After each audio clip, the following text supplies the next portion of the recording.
மதுரையில் நடைபெற்ற விசிக கூட்டத்தில் பிரதமருக்கு கொலை மிரட்டல் விடுக்கும் வகையில் பேசிய அக்கட்சியின் நிர்வாகி சிறுத்தை கனி மீது 3 பிரிவுகளின் கீழ் போலீசார் வழக்கு பதிவு செய்திருக்கிறார்கள். கூட்டத்தில் பேசிய சிறுத்தை கனி தேர்தல் பிரச்சாரத்திற்கு வரும் பிரதமரின் காரை மறிப்போம் என்று கூறியதோடு அண்ணாமலையையும் மிரட்டும் வகையில் பேசியிருந்தார்.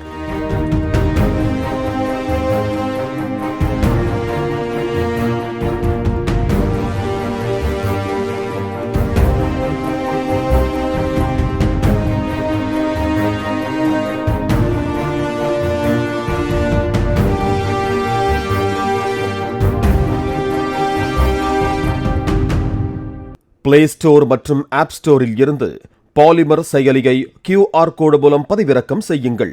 செய்திகளை உடனுக்குடன் பெறுங்கள்.